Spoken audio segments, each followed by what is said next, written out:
It makes sense why prices are sticky. People don't want to leave, and then the people that do, there's not that many homes to buy.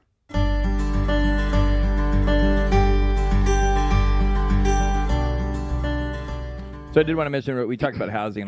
So housing affordability index, we mentioned rates, and rates are probably about 7% right now for a 30-year fix, which is what most people get. And we have that combination of, rates up high, but people have existing fixed mortgages that are, they're low, and they don't want to trade out of them because they can't afford that next upgrade house. So housing affordability index is at its lowest level since July 2006, which was right before the financial crisis, driven a lot by real estate. And then before that, you'd have to go back to 1990. So a lot of questions to be answered coming up with housing and rates and how things change, because like I said, I don't see a lot of people getting out of that 3.5% mortgage to take on a 7% mortgage.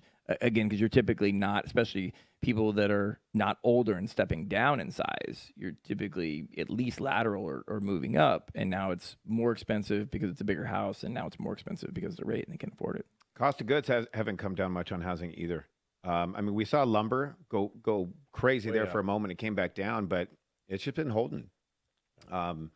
Watching in the construction industry, talking to clients too, a lot of it, whether it's concrete or lumber or everything like that, it's just holding. So the cost of building a home has not come down. Labor's gone up.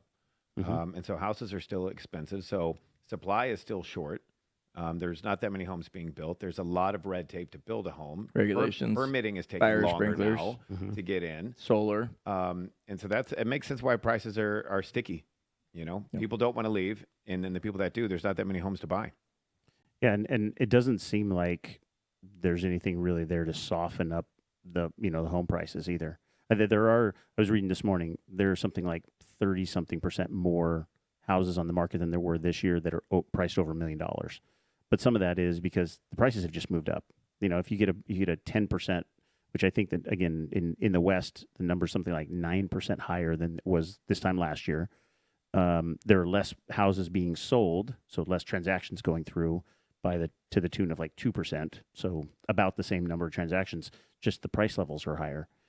But there are a lot more homes that are, relatively speaking, a lot more homes that are on the market that are over $1 million.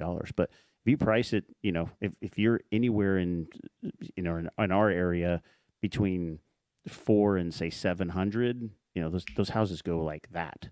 3 or 4 days, and they're on the market and they're gone. There's just no supply. You look around, it's like your neighbor sells their house for $1 million that you thought was $750 or $800, and so now you get people that are older that are looking to downsize. Well, hey, let's go test this market. Let's see what I can throw out there price wise and get someone to bite. And especially if around here, if you're out there on land or property, you're getting a lot more than what you thought you would have 6 months ago, 12 months ago. And so that's kind of keeping prices up and inflated too. So yeah, and traditionally, what breaks the housing market are when you get a big downturn in employment in the area. So the Navy decides to close a base. That's going to be a huge shock and something you can't account for.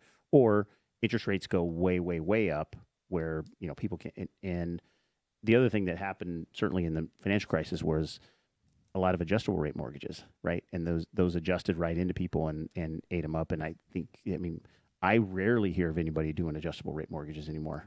No.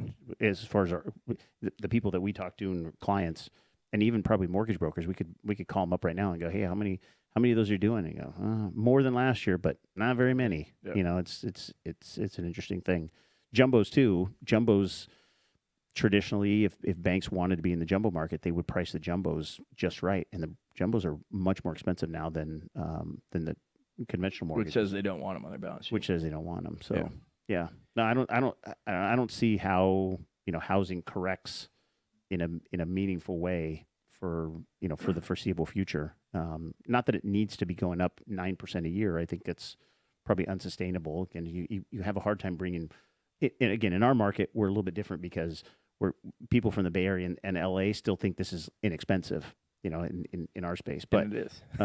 It relatively for them. it is if it's the right situation. But a widespread housing correction is probably not really in the cards. So. Yeah.